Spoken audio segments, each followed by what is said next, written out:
सबको दो रहे।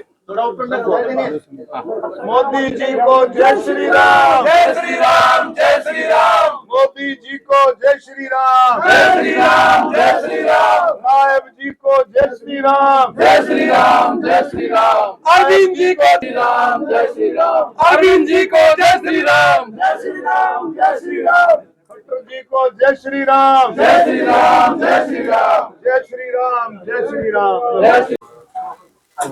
पूरा देश की नजर दिल्ली के चुनाव पर थी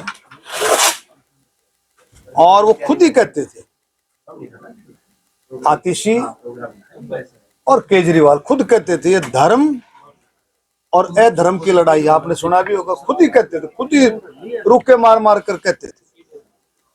अब पता लग गया कि जीत धर्म की हुई, खुद ही कहते थे। और हमने शुरू दिन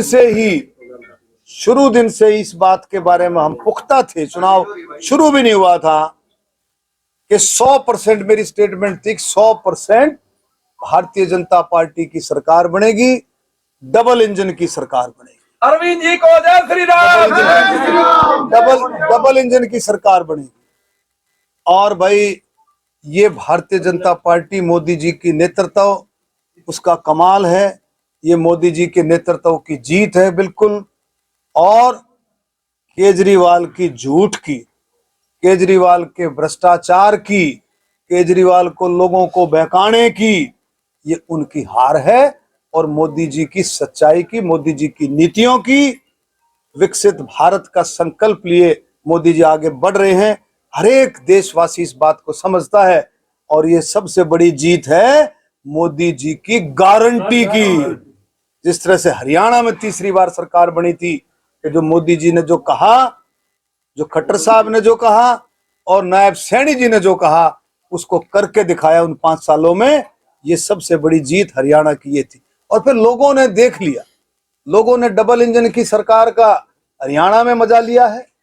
लोगों ने डबल इंजन की सरकार का उत्तर प्रदेश में, किस तरह से विकास के रास्ते पर उत्तर प्रदेश दौड़ रहा है, किस तरह से हरियाणा दौड़ रहा है, किस तरह से राजस्थान ने एक जंप लगा करके शुरू कर दिया है। मध्य प्रदेश, महाराष्ट्र, हर जगह, उड़ीसा, हर जगह जहां डबल इंजन की सरकार है, वहां विकास के रास्ते पर वो राजस्व की स्पीड से भी ज्यादा रेस से दौड़ रहा है।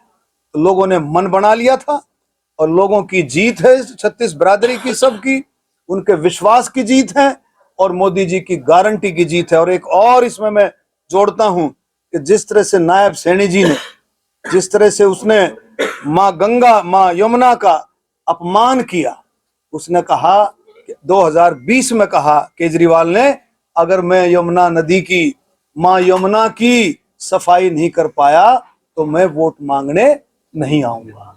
कहा तो क्या हुआ, माँ यमुना ने सुन ली उसकी, माँ यमुना ने सुन ली कि भाई मेरी जो सफाई नहीं करी तो वोट मांगना आएगा, नहीं तो छुट्टी। तो ये बातें हम कह देते हैं, लेकिन हमारे धर्म में इन बातों का बहुत बड़ा महत्व है। विश्वास के साथ कहता हूँ, ये बहुत बड़ा महत्व है।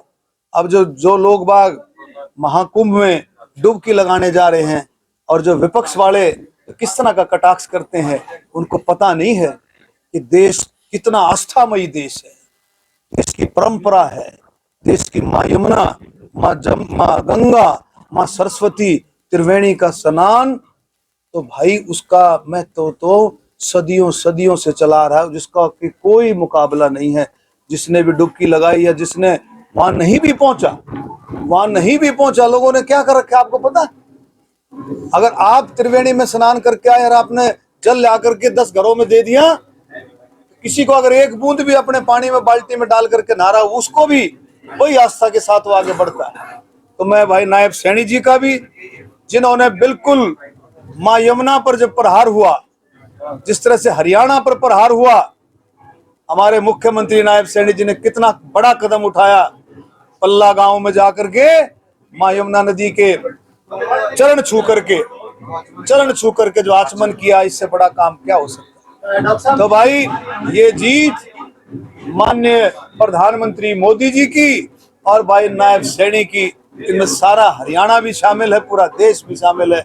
मैं सभी को आज इस मौके पर बधाई देता हूं, धन्यवाद देता हूं कि जिस तरह का विश्वास लोगों ने मोदी जी के ऊपर विश्वास किया है, मैं उन सब का धन्यवाद देता हूं। और इस विश्वास के साथ धन्यवाद देता हूं कि जो उन्होंने विश्वास किया है उसमें कहीं भी माननीय प्रधानमंत्री और केंद्रीय नेतृत्व, हमारे नड्डा जी, अमित शाह जी, हमारे धर्मेंद्र प्रधान जी और भी हमारे प्रभारी सतीश पूनिया जी, कोई भी उनमें कमी आने नहीं देंगे। उन चीजों को आगे बढ़ाएंगे। वीरेंद्र सचदेवा जी जो दिल्ली के अध्यक्ष हैं, सभी ने मिलजुल करके बूंद बूंद घड़ा भरता है। हर एक साथी ने अपनी जी जान की बाजी लगा करके ये ठान लिया था कि अब की बार दिल्ली में डबल इंजन की सरकार बढ़ेगी, और वो लोगों ने करके दिखाया। दिल्ली की जनता, कांग्रेस पार्टी की दिल्ली में बैठक हुई निकाय चुनाव को लेकर, वो ये कह रहे हैं कि बैलेट पेपर पे चुनाव होना। देखिए ऐसा है, उनको पता नहीं सपने में क्या दिखता है। अब बताओ, आप जो है कुछ नहीं। अभी अभी अगर वे जीत जाते हैं कहीं किसी राज्य में, तो बैलेट पे जो वीवीएम मशीन बढ़िया टॉप का काम कर रही है। जहां उनको झटका लगता है वो ईवीएम पे जिम्मेवारी आ जाती है। बिल्कुल साफ सुथरा इलेक्शन कमीशन निष्पक्ष, और ईवीएम मशीन की बार बार जांच हो चुकी है, सुप्रीम कोर्ट तक ने इसकी जांच करा ली है। ये बिल्कुल साफ सुथरा चुनाव होता है। देश के चुनाव में, इस प्रजातंत्र में कोई जगह नहीं है, कोई जगह शरारत की नहीं है, बिल्कुल साफ सुथरा चुनाव। दिल्ली में कांग्रेस कहीं नजर नहीं आ रही। कांग्रेस दिल्ली में क्या, कांग्रेस देश में कहाँ नजर आ रही है? देश में भी ऐसे होगा, देखना आप। धीरे धीरे करके मोदी जी कह रहे थे, पहले कहते थे और वो करके भी दिखाया कि कांग्रेस मुक्त भारत। अब धीरे धीरे सारा काम होता जा रहा है। इनके पास कोई ना पॉलिसी है, ना कोई नीति है, ना इनकी नीयत है, सब साफ है, ना नेता है, सब साफ।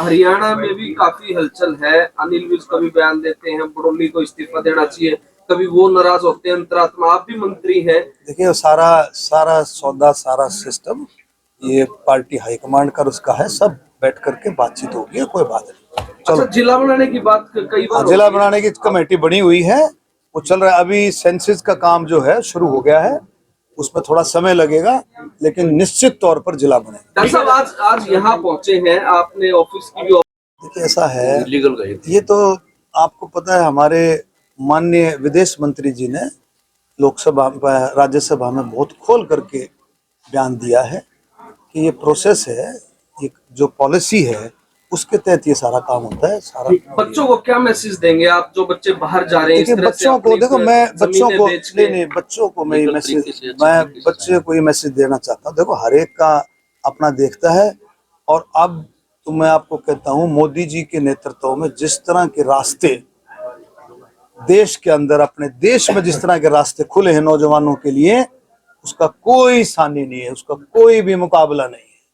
तो लोग बाहर जाने से बल्कि अपने देश में ही अपना काम भी ढूंढ रहे हैं। अब स्टार्टअप में आप देखो, 50-50 हजार रुपए लगा करके, 2-2, 5-5 लाख रुपए लगा करके वो लोग करोड़ों की कंपनी बन गई स्टार्टअप में। देखो लोगों को मोदी जी क्या कहते हैं?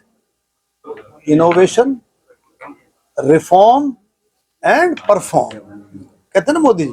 तो नौजवान इस बातों को समझ गया है, और नौजवान पूरी मेहनत के साथ, पूरे दृष्टिकोण के साथ आगे बढ़ रहे हैं।